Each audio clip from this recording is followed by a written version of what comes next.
یعنی سجدہ ثانی کی ہے آرزو۔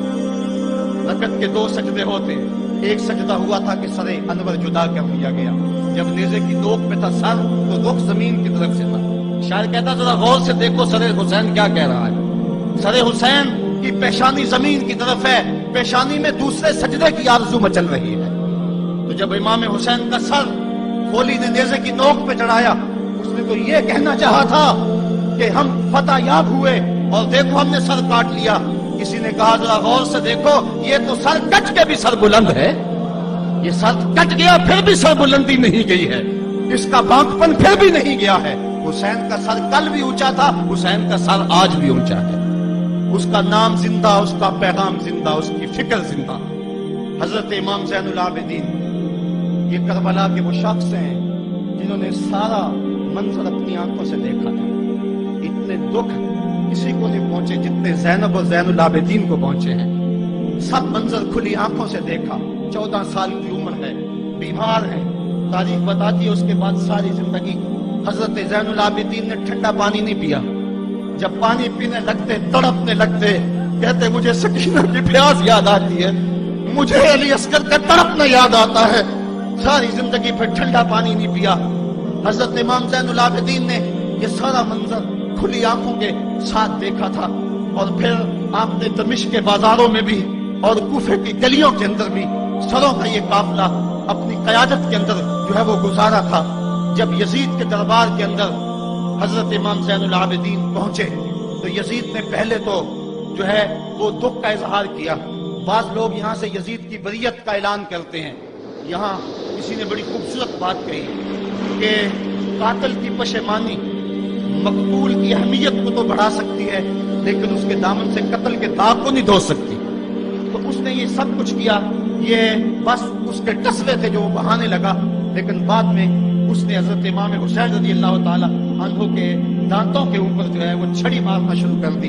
تو حضرت ابو برزہ اسلمی صحابی رسول وہاں موجود تھے، وہ کھڑے ہو گئے، اٹھ گئے، بدن کانپتا ہے ان کا، کہنے لگے ظالم ارفع قدیبہ کا، یہاں اپنی چھڑی ہٹا لے، میں نے اپنی ان آنکھوں سے دیکھا ہے کہ کان رسول اللہ صلی اللہ علیہ وسلم یلزمہ، حضور نے ان ہونٹوں کو خود چوما ہے۔ تو یہ کہہ کہ آپ دربار سے نکل گئے اور روتے تھے اور آپ کے بدن پہ کپڑی بھی تاری تھی۔ بعد میں یزید نے کہا حضرت غلطی ہو گئی اور یہ میں نہیں چاہتا تھا، بتائیں آپ کی کوئی شرط ہو۔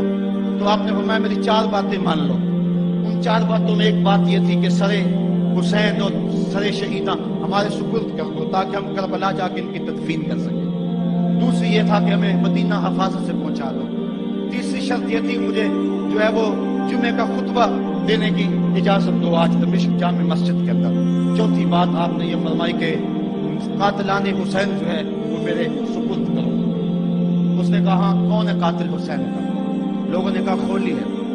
کھولی نے کہا میں نے قتل نہیں کیا، یہ سنان بن انس دخی نے کیا ہے۔ سنان بن انس دخی کو کہا ہاں تو بتا، کہنے لگا میں قتل کیوں کرنا تھا، یہ تو شمر ذی الجوشن نے کیا ہے۔ شمر ذی الجوشن کو کہا تو بتا، کہنے لگا میں نے قتل نہیں کیا، میرا کون سا حسین نے کچھ بگاڑا تھا، قتل اس نے کیا ہے جس کی حکومت کو خطرہ تھا۔ تو یہ ہے وہ ہے قاتل حسین کا۔ اب یزید کہنے لگا تمہاری یہ شرط تو میں پوری نہیں کر سکتا، یہ بات تو پوری نہیں کر سکتا، اب خطبہ دے لو۔ اب حضرت امام زین العابدین خطبہ دینے کے لیے کھڑے ہوئے۔ خطابت تو اس گھر کی لونڈی ہے، جب یہ بولتے ہیں تو حکمت کے موتی دولتے ہیں۔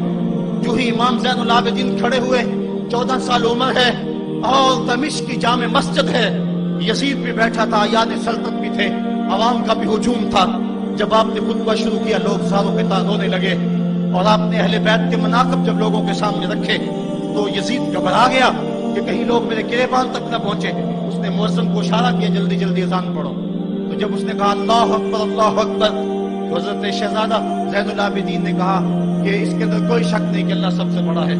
جب شہادتین کا کہا اشہد ان لا الہ الا اللہ، حضرت امام زین العابدین نے اس کے جواب کے اندر کہا ہاں ہاں اللہ کے علاوہ کوئی معبود نہیں ہے، اس کی گواہی ہم نے خون سے دی ہے، ہم نے اپنے لہو سے دی ہے اس کی گواہی۔ اور پھر اس کے بعد جب اشہد ان محمد رسول اللہ پہ لفظ آئے تو حضرت امام زین العابدین نے کہا یزید دیکھ اب اذان کے اندر تیرے نانے کا نام ہے یا میرے نانے کا نام ہے؟ آج بھی منبر پہ میرے نانے کا نام ہے.